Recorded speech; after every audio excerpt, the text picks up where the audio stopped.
والدین کا حق، آخری حق، وہ جن کا حق ان کی زندگی میں نہیں دیا جاتا. ایک صحابی نے رسول اللہ صلی اللہ علیہ وسلم سے سوال کیا، یا رسول اللہ صلی اللہ علیہ وسلم میرے والدین فوت ہو گئے ہیں، کیا ان کا اب بھی مجھ پر کچھ حق ہے؟ اللہ اکبر، یہ تو زندوں کو حق نہیں مل رہا ہے. یہاں سے جائیے گا نا، یہاں سے ہم اپنے ادارے کی طرف سے جب ڈیفینس سے ہوتے ہوئے جاتے ہیں تو یہاں پہ ایک اولڈ ہوم ہے، بوڑھے والدین کا گھر ہے، بوڑھے ماں باپوں کو یہاں پہ ڈمپ کر دیا جاتا ہے. اللہ اکبر، ہماری اس بستی میں جہاں یہ تعلیمات ہیں، بوڑھے ماں باپوں کو یہاں ڈمپ کیا ہوا ہے. اللہ ہمیں یہ سمجھنے اور تعلیمات عام کرنے کی توفیق عطا فرمائے. وہ جو جنتوں کے دروازے تھے، جن کے قدموں تلے جنتیں تھی، جو جہاد اور ہجرت کا اجر جن کا مل جاتا تھا جن کی خدمتوں پہ، ان کو اولڈ ہوموں میں ڈمپ کریں گے ہم امت مسلمہ کے افراد. بہرحال آپ صلی اللہ علیہ وسلم نے فوت شدہ والدین کا حق کیا بتایا؟ آپ نے فرمایا ہاں ان کے تجھ پر 4 حق ہیں. ایک حق یہ کہ جو جائز وصیت انہوں نے کی ہے اس کو پورا کر، جو جائز وصیت انہوں نے کی ہے اس کو پورا کر، ان کے لیے بخشش کی دعا کر. والدین کا حق ہے کہ ان کے لیے دعا کی جائے.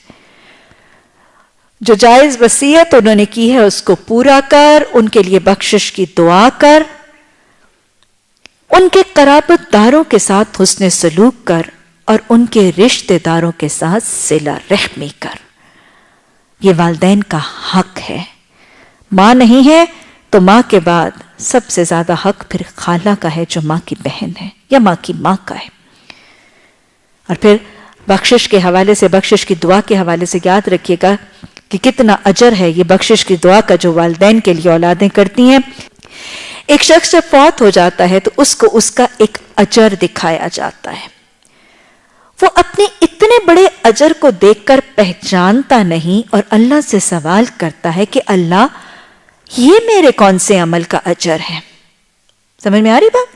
ایک شخص فوت ہو جاتا ہے، اس کو کچھ نیکی، اس کا کوئی اجر ثواب دکھایا جاتا ہے، وہ پہچانتا ہی نہیں میری کون سی نیکی کا اجر ہے.